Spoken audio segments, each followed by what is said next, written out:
Come to face master come யாரை பற்றி பார்க்க போகிறோம்னா ரீசெண்டாக பார்த்தீங்கன்னா எடப்பாடியோட மகன் மிதுன் பார்த்தீங்கன்னா டெல்லிக்கு போயிருக்கதா சொல்கிறாங்க.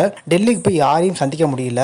அண்ணாமலையோட உதவினால தான் பார்த்தீங்கன்னா டெல்லிக்கே போயிருக்காரு. அண்ணாமலை பார்த்தீங்கன்னா சந்திக்க வைக்கிறேன்னு சொல்லிட்டு ஒரு வாக்குறுதி கொடுத்து அதன் அடிப்படையில் போனார். ஆனால் பெரிய லெவலில் சந்திக்க முடியாமல் ஒரு இக்கட்டான ஒரு சூழ்நிலை ஒரு 10 நாளை வெயிட் பண்ணிட்டு இருக்காரு. வேலுமணி வர்றாரு, எல்லா விஐபிக்களும் பார்க்குறாரு, எல்லா சென்ட்ரலில் இருக்க அமைச்சர்களும் பத்திரிக்கை வைக்கிறாரு அவர் இல்ல திருமண விழாவில்.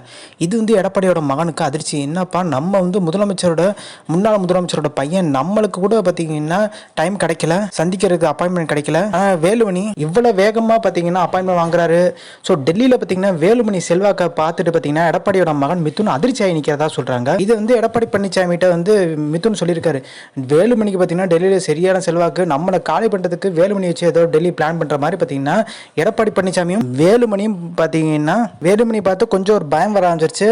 இனி நம்ம டெல்லி சொல்கிற பேச்சை கேட்டு போயிடலாம்ன்ற மாதிரி பார்த்தீங்கன்னா மிதுன் எடப்பாடிக்கு ஒரு அட்வைஸ் மாதிரி நம்ம அவங்க சொல்கிறத கேட்டு போயிடலாம், நம்ம காலி பண்ணிடலாம்ன்ற ஒரு பயத்தை காமிச்சிருக்கதா சொல்கிறாங்க.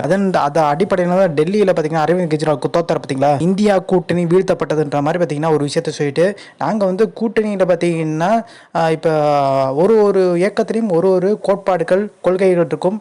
நாங்கள் வேறு கோட்பாட்டில் கொள்கையில் உள்ள கட்சியோட கூட்டணி வைப்போம், இந்த தேர்தல் முடிஞ்சுன்னா நாங்கள் பார்த்தீங்கன்னா பிரிஞ்சிரோன்ற மாதிரி சொல்லியிருந்தாரு.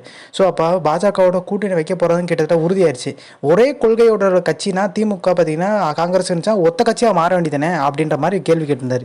இது லாஜிக் படி கரெக்டாக இருந்தாலுமே அப்போ இவர் சொல்கிறதுல பார்த்தீங்கன்னா பாஜகவோட கூட்டணியில் உறுதிப்படுத்துகிற மாதிரி பார்த்தீங்கன்னா எடப்பாடி பழனிசாமி பேச்சு இருந்ததாக சொல்கிறாங்க. So famous like share subscribe. Thanks for வாட்சிங் திஸ் வீடியோ.